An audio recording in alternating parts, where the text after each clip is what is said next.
I am a artist by choice. I enjoy creating work that has content to it, context to it. Creating work that resonates with people is my goal, but also something that resonates with me, whether people get it or not. It's important that I create so that I don't feel stifled and that I'm not censoring myself or anyone else's work. I think freedom of speech is also freedom of art, and it's our obligation as artists to use our art as our voice.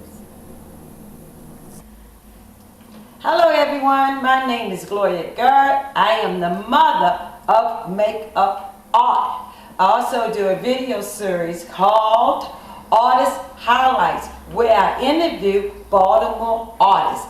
I'm here today to interview Andrea Crews. How you doing today? Good, how are you? Oh, I'm just wonderful. Can you tell us where you grew up? I grew up in Baltimore City. I'm born and raised in the county, and I have not really been in any other places in the world as far as where I've lived at. So I've been here my entire life. Well, I'm a Baltimore girl too, so we have something in common. Andrea, I met you at an event called Over East at Michael Place. Tell me how you got involved, because that was a wonderful art conference. Yeah, so I used to work at a law firm, and then I decided that I never wanted to work in office ever again. So I decided that to apply for the AmeriCorps program, and they had the artist portion where we become teaching artists in the city.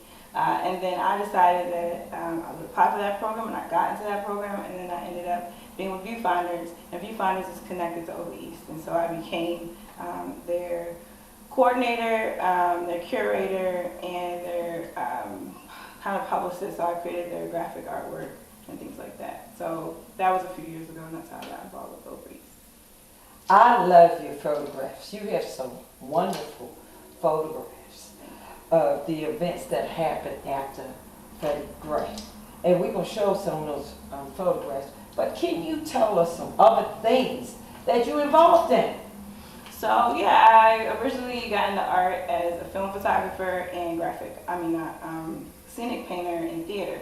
So I've been doing that off and on, but I got into graphic artwork because of Over East. I never really did it before, but I had some background in Photoshop. So I was like, all right, let me give it a try. So then from there, it kind of became this thing. So I worked with Baltimore Green Space. I've worked with other open mics like, what was it called? Poetry Collective.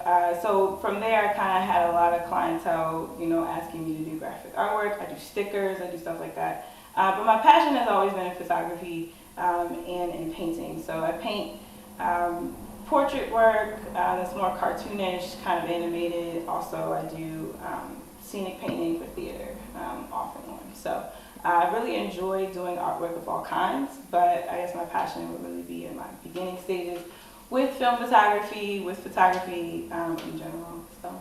You showed me a series called your Baby Series, and the way that you explained it to me really touched my heart. Tell them what this Baby Series was about. So I created this Baby Series back in college. I started with my first painting, which was about using the baby as a commodity. So like abortion, and when you abort the baby, medical field, they take parts of the baby and they sell it for medical research. And so from there, in my reproductive history class, I was like, oh, okay, that's interesting. So it took me about 5 or 6 years to do another baby painting, and then I talked about birth of commodity. So the baby being kind of not valued in the womb and also not valued outside of the womb. So basically about the death of the black the black generations of basically men who have been strangled by the system, and so they're not valued prior to birth and they're not valued after birth.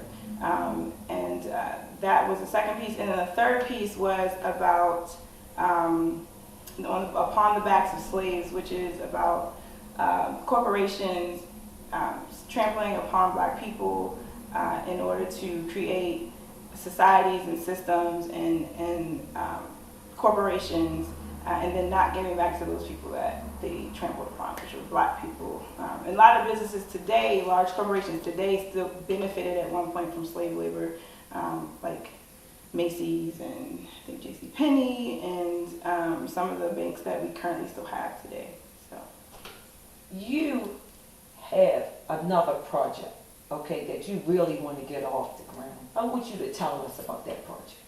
So the project that I really want to start and possibly get a grant for is a community darkroom. Now there have been community darkrooms in Baltimore and other states before, and other cities before, but there currently isn't one now in Baltimore, from my knowledge.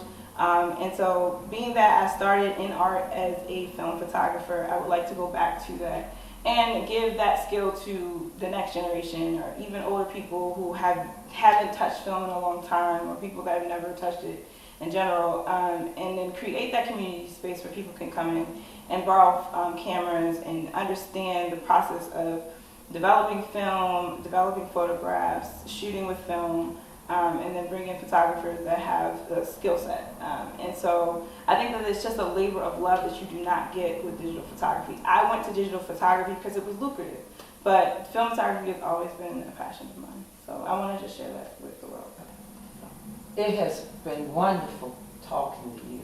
I just feel like you just really care about people and about what's happening in Baltimore. And I just want to say thank you for that. It has been a pleasure talking to you, and we'll see everyone next time. Bye-bye.